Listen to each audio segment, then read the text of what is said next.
You're lying in bed. It's late. Your phone lights up and somehow you're scrolling. Not because you want to, but because you can't stop. And there it is again. Someone with perfect skin, perfect height, perfect body. A life that seems effortless. You see their smile, their confidence, their energy, and suddenly your chest tightens. You feel insecure about your height, about your looks, the way you carry yourself. You weren't thinking about these things 10 minutes ago, but now it hits you sharp and quiet. Why am I not like that? And psychology actually explains this. When you watch someone who seems perfect, your brain starts automatic comparison loops. Social psychologists call it social comparison theory.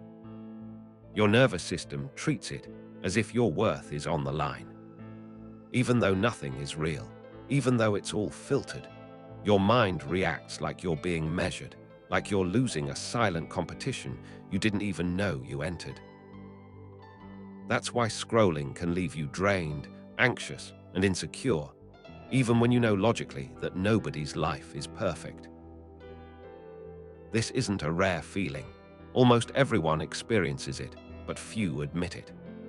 You scroll through friends, vacations, influencers, flawless selfies, models showing off bodies you can't stop thinking about. And each time your subconscious whispers, "I'm not enough. I'm not attractive. I don't measure up." It's subtle, almost invisible, but it accumulates layer after layer until your confidence starts to feel like it's slipping through your fingers. Even if you never post anything yourself, even if nobody is watching you, your nervous system reacts. Your body tenses, your stomach twists, your mind races with silent judgment. And here's the kicker: you're not broken, you're being human. Social media has tapped into a part of your brain designed to evaluate your place in a group. Evolutionarily, it was about survival. Today, it's about likes, followers, and highlight reels, a modern battlefield that triggers ancient insecurities. You start noticing yourself in real life. You avoid mirrors for too long. You feel awkward next to someone taller or fitter. You're self-conscious about the way you dress, speak, even sit. And it all comes from tiny, repeated exposures on your phone, just watching, consuming, scrolling. You're not failing at life. You're being conditioned by constant comparison. You might catch yourself editing photos before you post anything, or even worse, scrolling silently for hours and comparing without end. The subtle thoughts creep in. His abs are insane, my stomach is soft. She's confident, I'm awkward. Each one is a pinprick of self-doubt, almost invisible until the total weight of it is heavy. And social media doesn't even care. It's designed to hook you in, to keep you watching. Algorithms push the content that makes you linger, the videos that spark envy, curiosity, or silent comparison. Every feed is a chain reaction. One video triggers another. One story makes you question yourself more than the last.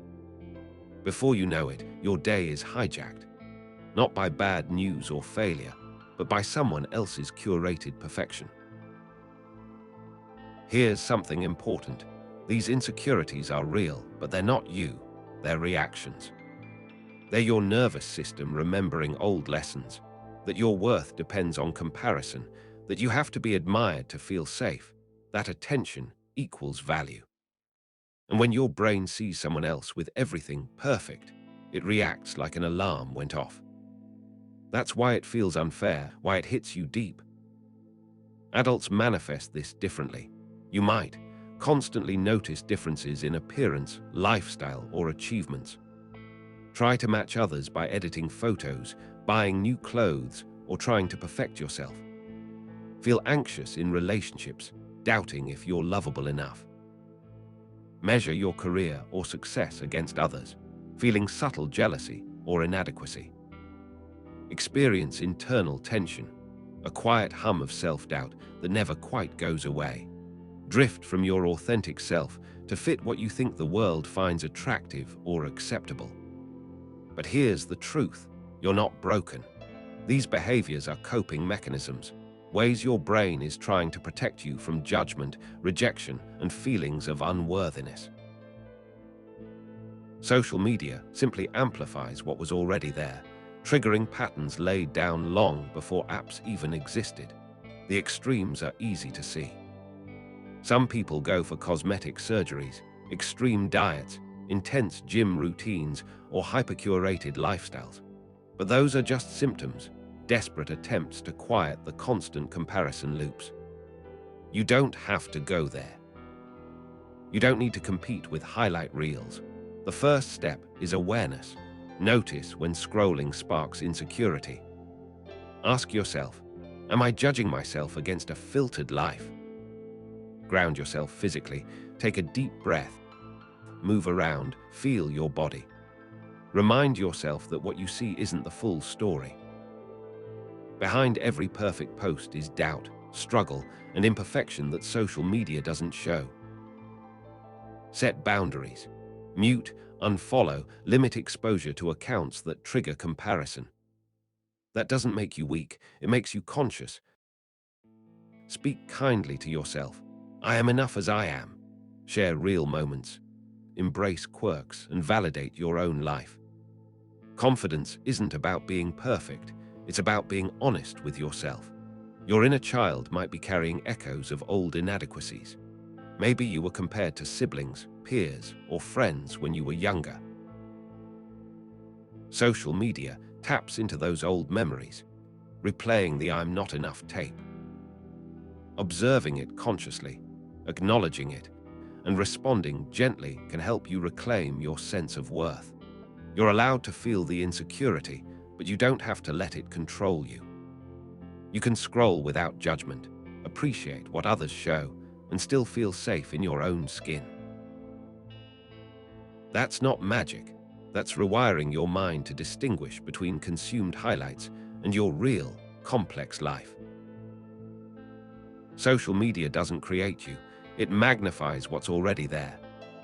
Insecurity isn't a personal flaw, it's a signal to notice yourself, to be kind, and to pause.